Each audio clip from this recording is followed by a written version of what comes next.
Gravando. Olá, pessoal do canal, tudo bem? Meu nome é André Louis e hoje iremos dar continuidade à nossa historinha, né? A Revolução dos Bichos. E no capítulo passado nós terminamos no capítulo 2, então vamos dar seguimento ao capítulo 3. Como eles se esfalfaram e suaram para colher o feno, mas seus esforços foram recompensados, pois a colheita foi até maior do que tinham esperado. O trabalho, de vez em quando, se mostrou bem árduo.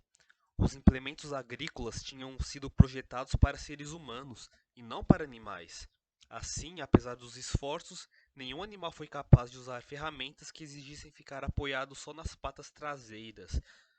Mas os porcos eram tão inteligentes que conseguiam pensar em modos de contornar todas as dificuldades. Deixa eu ver se está gravando. Tá gravando mesmo. Quanto aos cavalos, reconheciam cada centímetro do campo e dominavam o negócio de ceifar e agrupar muito melhor do que Jones e seus homens. Os porcos não trabalhavam diretamente, e sim dirigiam e supervisionavam os demais. Então os porcos eram, por serem os mais inteligentes, eram os encarregados, né? Eles auxiliavam, eles mandavam, davam ordens e lideravam, entre aspas, né? Com o conhecimento superior que tinham, os porcos no caso, era natural que assumissem a liderança. Boxer e Clover se atrelaram sozinhos à colheitadeira ou ao ancinho. Nem freios nem rédeas eram necessários nessa época, é claro. E deram voltas e mais voltas ao redor do campo, com um porco andando atrás e gritando: "Força aí, camarada!" Ou então: "Agora volta, camarada!", conforme fosse o caso. Então todos os animais, com exceção dos porcos, faziam o trabalho e eram seguidos pelos porcos que iam incentivando eles, né? Tá. Todos os bichos, até o mais humilde, trabalharam para enfardar e reunir o feno. Mesmo os patos e as galinhas labutaram o dia inteiro sobre o sol, carregando tufos miúdos nos bicos. No final, terminaram a colheita em um prazo 2 dias mais curto do que Jones e seus homens. Além disso, era a maior colheita que a fazenda já tinha visto. Não houve nenhum desperdício.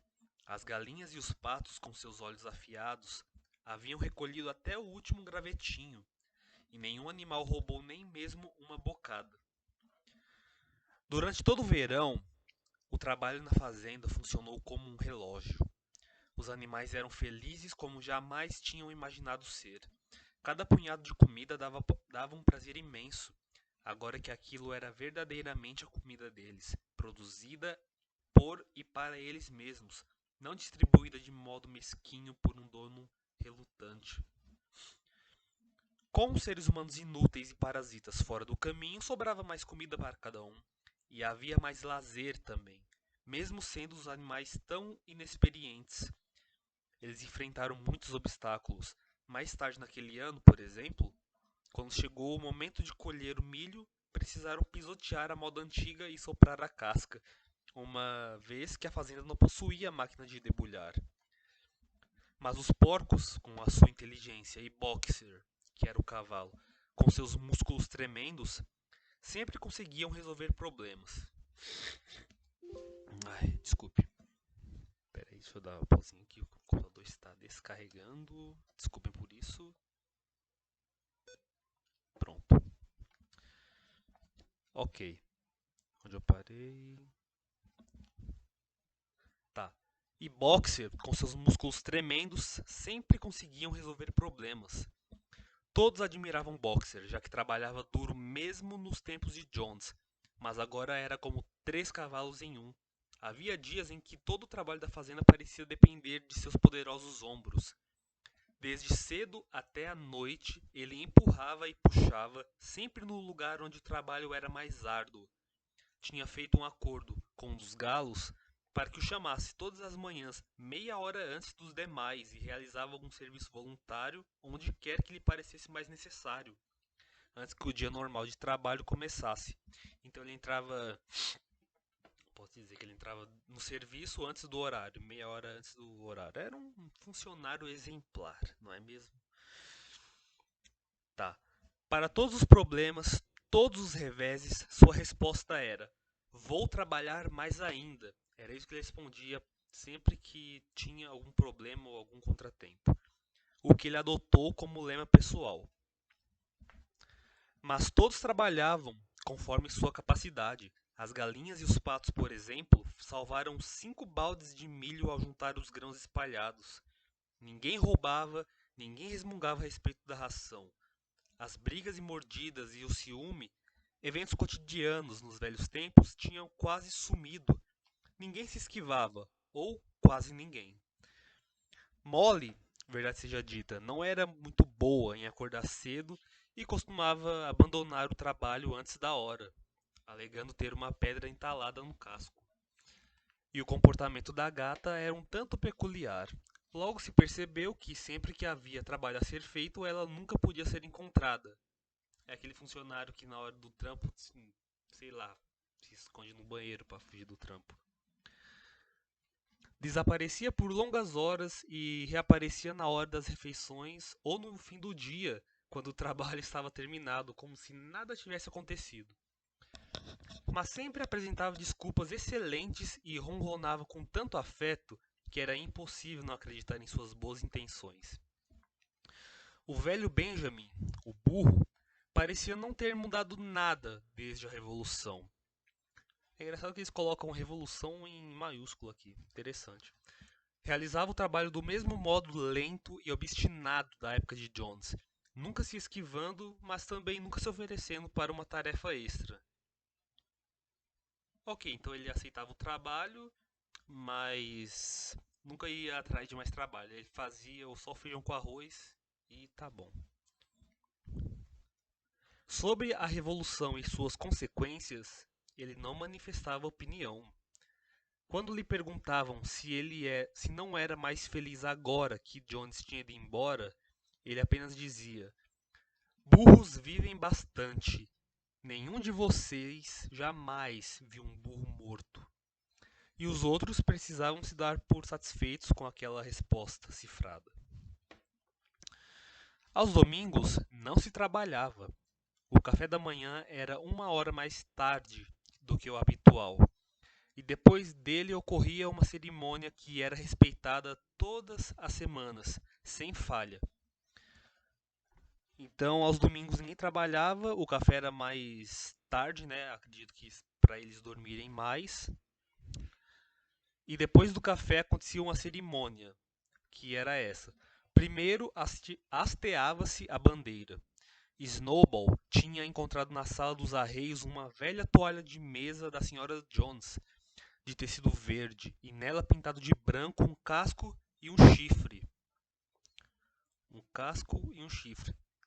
Era içada no mastro do jardim da sede todos os domingos de manhã. Então, aquela toalha com um desenho de um casco e um chifre era o símbolo do animalismo, pode-se dizer.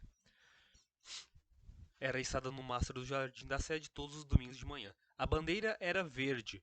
Snowball tinha explicado para representar os campos verdejantes da Inglaterra, ao passo que o casco e o chifre representavam a República dos Animais, que surgiria quando a raça humana fosse finalmente derrubada. Depois do hasteamento da bandeira, os animais marchavam até o celeiro para uma assembleia geral, conhecida como reunião. Ali, o trabalho da semana seguinte era planejado e propostas apresentadas e debatidas. Eram sempre os porcos que apresentavam as propostas. Os outros animais entendiam como votar, mas nunca conseguiam pensar sozinho em nenhuma sugestão. Tá, então, nessa reunião, eram os porcos que davam as propostas e as ideias, e os outros animais apenas votavam por não terem capacidade de criar outra proposta, né? Então eles apenas votavam. Snowball e Napoleão eram de longe os mais ativos nos debates. Snowball e Napoleão, como vocês bem sabem, eram os dois porcos líderes, né, dos animais. Mas os demais logo perceberam, mas os demais logo perceberam que aqueles dois nunca estavam de acordo. Qualquer sugestão que um fizesse, era certo de que o outro seria contra. Mesmo quando se decidiu separar o pequeno pasto atrás do pomar como casa de repouso para os animais aposentados, uma coisa que em si mesma nada tinha de controversa, houve uma discussão acalorada sobre a idade adequada para a aposentadoria de cada classe de animal. A reunião sempre terminava com um canto de animais da Inglaterra, e a tarde era dedicada à recreação. Então à tarde eles ficavam se divertindo por aí, né? Os porcos haviam reservado a sala dos arreios como escritório. Ali à noite estudavam carpintaria, ferraria e outras artes necessárias em livros que tinham trazido da sede.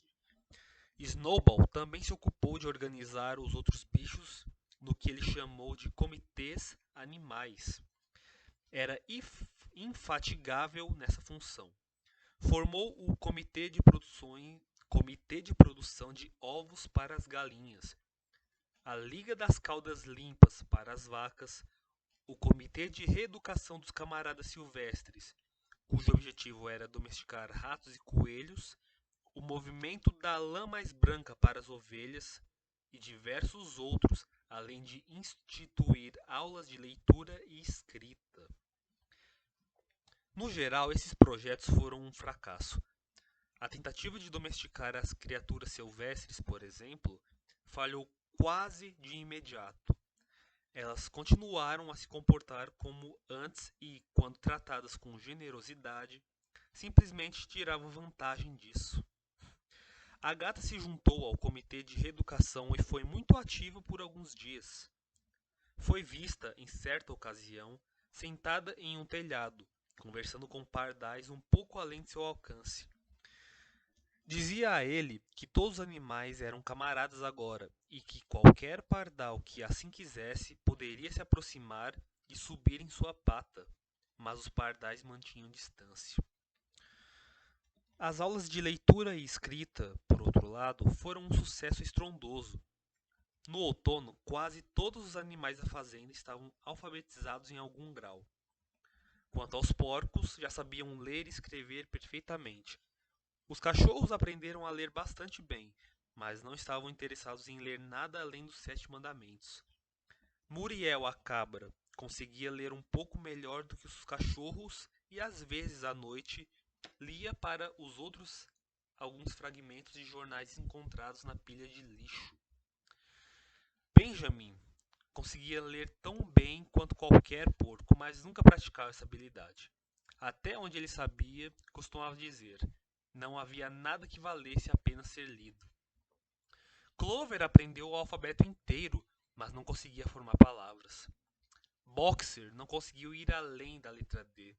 Era capaz de desenhar A, B, C e D com um grande casco, mas depois ficava encarando as letras com as orelhas para trás, algumas vezes balançando o topete, tentando com todas as forças se lembrar do que vinha depois, sem nunca conseguir. Em diversas ocasiões, chegou a escrever as letras E, F, G, H, mas quando as aprendia, descobria ter desaprendido o A, B, C e D. Por fim, decidiu se satisfazer com as primeiras 4 letras e costumava escrevê-las uma ou duas vezes todos os dias, para refrescar a memória. Molly se recusou a aprender qualquer letra além das que formavam seu nome. Ela desenhava as letras em caprichados arranjos de gravetos e depois os decoravam com uma flor ou duas e andava ao redor, admirando o resultado. Nenhum dos outros animais da fazenda conseguiu ir além da letra A. Descobriu-se também que os bichos mais limitados, como as ovelhas, as galinhas e os patos, eram incapazes de saber os 7 mandamentos de cor. Após muito refletir, Snowball declarou que os 7 mandamentos poderiam ser, de fato, reduzidos a uma única máxima. Então, Snowball declarou que os 7 mandamentos poderiam ser resumidos em apenas uma frase, que é: 4 pernas bom, 2 pernas ruim.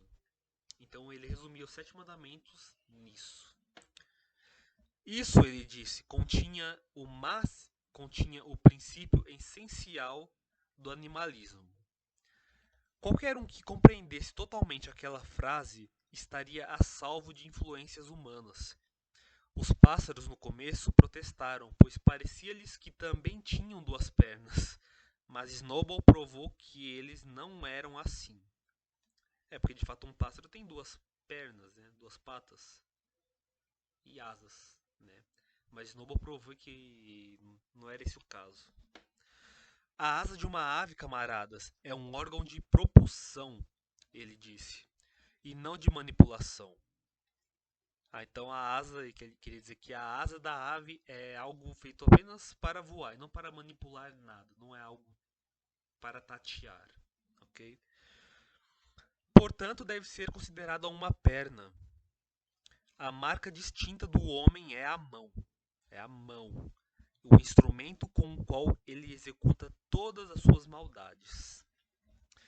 Os pássaros não entenderam as palavras compridas que Snowball usou, mas aceitaram a explicação. E os bichos mais humildes se puseram a decorar a máxima, a nova máxima. 4 pernas bom, 2 pernas ruim.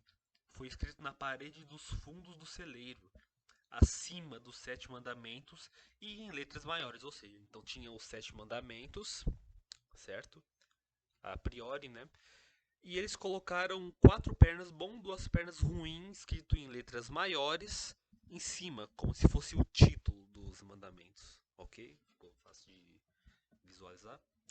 Uma vez que a aprenderam de cor, as ovelhas desenvolveram uma grande afeição por esta máxima e muitas vezes, enquanto estavam nos campos, começavam a balir. Bom, do mesmo jeito que um cavalo relincha, um cachorro late, um gato mia, é, uma ovelha bale. É um balido. Assim como o cachorro é um latido, uma ovelha tem um balido. Isso é bem interessante. Eu não acredito que muitas pessoas não sabiam disso. Eu mesmo não sabia antes de ler esse livro. Então, uma vez que as aprenderam de cor, as ovelhas desenvolveram uma grande afeição por essa máxima e muitas vezes, enquanto estavam nos campos, começavam a balir 4 pernas bom, 2 pernas ruim. 4 pernas bom, 2 pernas ruim. E assim ficavam por horas a fio sem nunca se cansar. Napoleão não se interessava pelos comitês de Snowball. Dizia que a educação dos jovens era mais importante do que qualquer coisa que pudesse ser feita por aqueles que já eram adultos. Aconteceu que tanto Jesse e Bluebell, que para quem não se lembra são cachorros, né? São cachorrinhas. Jesse quanto Bluebell haviam tido filhotes pouco depois da colheita do feno. Juntas pariram 9 robustos cãezinhos. Assim que foram desmamados, Napoleão os tirou das mães, dizendo que seria o responsável pela educação deles. Levou-os para um sótão que só podia ser alcançado por meio de uma escada na sala dos arreios, e lá os manteve em total isolamento que o restante dos animais depressa esqueceu que eles existiam. Então, logo após as 2 cachorras parirem os filhotes, Napoleão pegou esses filhotes, tirou-os da mãe e levou para criá-los. Eu quero que vocês lembrem disso, que isso vai ser relevante lá pra frente. O mistério do leite desaparecido logo se esclareceu. Lembram-se do final do último capítulo, onde as galinhas, é isso mesmo, onde eles ordenharam as vacas, tiraram os leites e no final o leite desapareceu? Então, o mistério do leite desaparecido logo se esclareceu. Estava sendo misturado todos os dias à ração dos porcos. As primeiras maçãs já amadureciam, e o solo do pomar cobria-se de frutos derrubados pelo vento. Os animais presumiram que as maçãs seriam, é claro, repartidas igualmente. Um dia, porém, veio a ordem para que todos os frutos caídos fossem recolhidos e levados à sala dos arreios para o consumo dos porcos. Então, o leite ficou com os porcos, as frutas e os frutos que caíram também ficou com os porcos. Alguns animais resmungaram um pouco, mas foi inútil. Todos os porcos estavam em total acordo quanto a esse ponto, até Snowball e Napoleão. Squealer foi despachado para fornecer as devidas explicações aos demais. Squealer, se eu não estou enganado, é o corvo, tá ok?